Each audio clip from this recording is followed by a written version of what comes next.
जय श्री राम। ज्ञान संजीवनी परिवार के पावन उद्देश्यों द्वारा निर्मित एवं संचालित व्यासपीठ.org में आपका हार्दिक स्वागत है। मैं हूं मानस मधुकर स्वामी संदीपाचार्य और आज उपस्थित हूं ईश्वर के अवतार लेने के कारण पर कुछ चर्चा करने के लिए। आइए बिंदुवत इसकी चर्चा करते हैं और यह जानने का प्रयत्न करते हैं कि पृथ्वी पर ईश्वर को सगुण रूप में, साकार रूप में क्यों आना पड़ता है, अवतार लेने की आवश्यकता क्यों पड़ती है। इसके लिए जब गोस्वामी तुलसीदास जी द्वारा विरचित श्री रामचरितमानस का अध्ययन किया जाता है तो एक तथ्य जो हम लोगों के समक्ष उभर कर सामने आता है वह यह है, गोस्वामी जी ईश्वर के अवतार का कारण गिनाते हैं।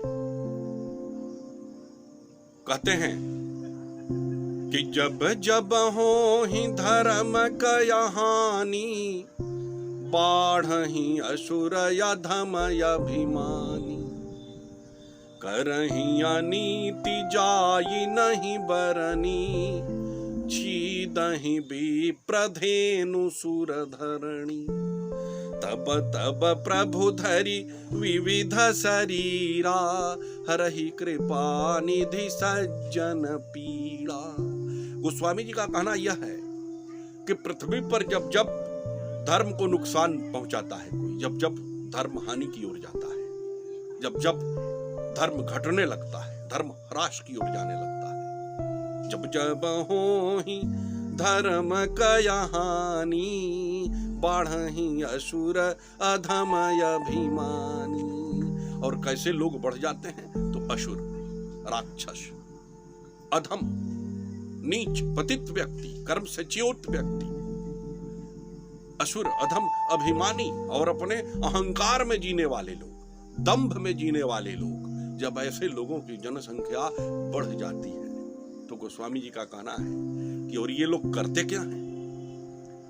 अतो करही अनीति जाई नहीं बरनी, छीदही विप्रधेनु सुर धरणी। ये लोग नीति विरुद्ध कार्य करते हैं, धर्म विरुद्ध कार्य करते हैं और इनका कार्य जो करही अनीति जाई नहीं बरनी, यह इतना अनीति अनैतिक कार्य करते हैं कि उसका वर्णन नहीं किया जा सकता। यह अनैतिकता के चरम और परम पर जाकर तांडव करना शुरू कर देते हैं जब ऐसे लोग, असुर, अधम, अभिमानी लोग इस परिस्थिति में करही अनीति जाई नहीं बरनी, छीदही विप्रधेनु सुर धरणी, और ब्राह्मणों को नुकसान पहुंचाते हैं। ब्राह्मण, विप्र, देवोपासक, पृथ्वी का कल्याण चाहने वाले का नुकसान पहुंचाते हैं। छीदही विप्र, ब्राह्मण को नुकसान पहुंचाते हैं। धेनु, गाय को नुकसान पहुंचाते हैं। गौ माता को नुकसान पहुंचाते हैं। छीदही विप्रधेनु सुर धरणी, देवताओं को नहीं मानते हैं, देवताओं में विकृति खड़ा करते हैं, देवताओं का उपहास उड़ाते हैं, देवता नहीं मानते। छीदही विप्रधेनु सुर धरणी, और पृथ्वी पर इनका अत्याचार बढ़ जाता है, इनकी ऋणात्मक प्रवृत्तियां बढ़ जाती हैं। ऐसी स्थिति में ईश्वर को यह सोचना पड़ता है कि अब क्या करें। तब प्रश्न यह खड़ा होता है कि जब इस तरह की परिस्थिति ईश्वर देखता है तो वह यह चाहता है कि अब मुझे चलना चाहिए और धर्म को बचाना चाहिए, क्योंकि धरा विकल है, धर्म विकल है, नेक लोग विकल हैं, ब्राह्मण विकल है, गाय विकल है, देवता विकल है, धरणी विकल है। दुष्टों के अत्याचार से इस परिस्थिति में ईश्वर धराधाम पर आता है। तब तब प्रभु धरि विविध शरीरा, हरहि कृपा निधि सज्जन पीड़ा। कृपा के सागर भगवान जो हैं, यह कृपा के सागर हैं। यह जब ऐसी परिस्थितियां पृथ्वी पर ऋणात्मक परिस्थितियां खड़ी हो जाती है तब तब प्रभु धरि विविध शरीरा, तो भिन्न भिन्न रूपों में, भिन्न भिन्न युगों में अवतार लेता है। अवतार का मतलब होता है ऊपर से नीचे की ओर आना।